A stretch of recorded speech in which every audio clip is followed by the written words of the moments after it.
Hi there guys, I hope you are having a good day. Grab yourself a cup of tea and let's talk some boxing. Now, David Haye is getting back in shape for his return on September 11th. Well, I say getting back in shape, I mean he's always been in shape ever since he retired, but still.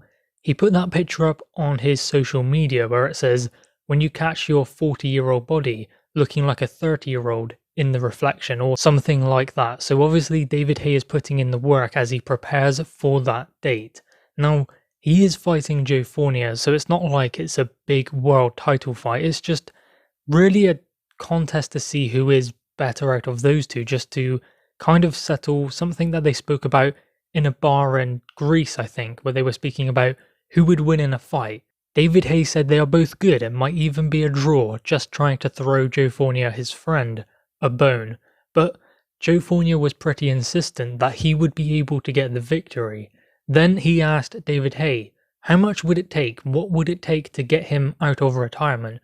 Then obviously there was the Triller opportunity where Oscar De La Hoya is having his comeback. So that's kind of where it gained traction, and now the fight is going ahead. It is a pro-sanctioned bout, so it will go on their pro records, meaning David Haye has the chance to cap off his career with a victory instead of a defeat to Tony Bellew, which is a good thing, I guess. Now, there is talk about David Haye. Is he going to get injured? Can he still do it?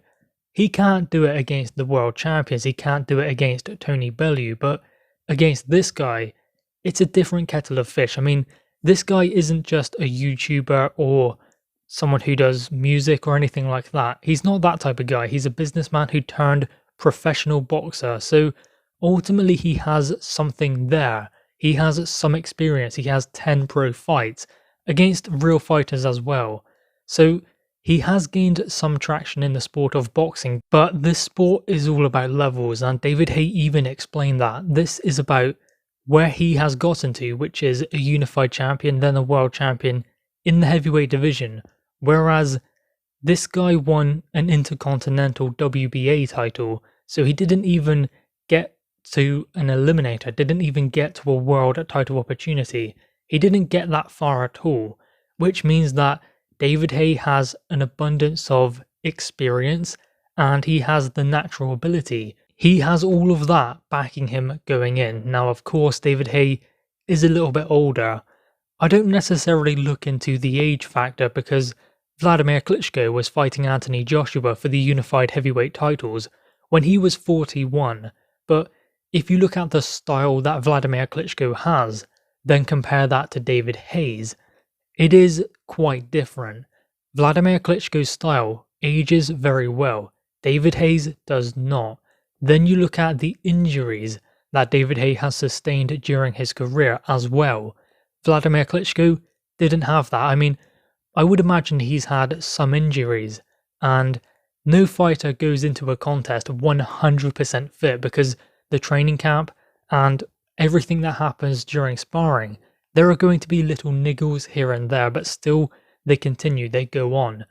David Haye's injuries have been ones that have kept him out of contests, like the cut over his eye, like the shoulder injury, like the Achilles, certain things like that, the ruptured bicep.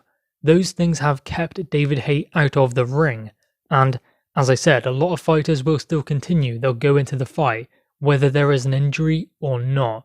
David Haye's injuries have been so severe that they have kept him out of the ring, not just once, but multiple times.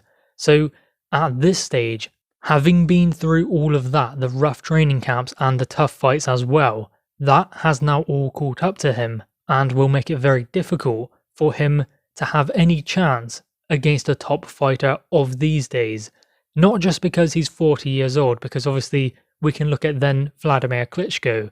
It's different completely. David Haye can no longer put in performances like he did against, say, Derek Chisora or Jean-Marc Mormec. It's just not there anymore. His body just won't let him. And I don't think that that is going to be a factor in the Joe Fournier fight because, as I said, it is a different level. Going for a world champion, a challenger in the heavyweight division, things would be different. But he's not doing that. He's also 10 pounds lighter than he was when he went in with Tony Bellew the second time around, which is going to be beneficial because I don't think David Haye carries weight all that well. And that probably didn't help with the injuries, especially the Achilles as well. Considering the way he likes to move, having that extra weight just doesn't benefit someone with the style of David Haye, trying to be the bigger heavyweight in a heavyweight division with giants in there. I mean, I know he went in there with Tony Bellew, but would it not be better for David Haye to be a similar weight to Tony Bellew instead of just trying to be the natural heavyweight? Because again, that plays to his strengths. So he's not going to be the bigger guy in the boxing match. The same thing applies with Alexander Usyk going in with Anthony Joshua. He's smaller. He's naturally smaller. He cannot change that. The only thing he can do is use all of the attributes that he has to try and find a way to get the victory. Haye done that when he first moved up to heavyweight, and he didn't do it with this Haye 2.0 thing that he had when he came back. Now, I wouldn't say this is a comeback. This is a fight that was kind of just put together because they wanted to settle something personal, something that they just want to know. Does David Haye beat him, or does he beat David Haye? A personal difference that they want to settle in the boxing ring. Maybe it is a good thing to do. I mean, I know they are friends, but if they don't settle it, it would probably cause some kind of rift between the two of them. So maybe it is best that they do just settle it in the boxing ring. They are both, in essence, pro boxers. David Haye is. This guy is a businessman turned pro boxer. I guess he's 10-0, so fair play to him. But why not settle the difference? Is it a con? Is it a cash grab?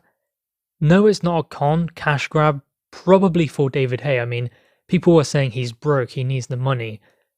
Maybe that's true, maybe it's not, but to be honest, considering he loves a pound note and being the centre of attention, this is a brilliant opportunity for David Haye. He gets to make a lot of money, apparently as much, maybe even more, than the Tony Bellew fight, so big pay package. He fights on an 8-rounder on the undercard of Oscar De La Hoya against his friend Joe Fournier, who he probably knows he can beat because he looked after him during majority of his career when he turned pro.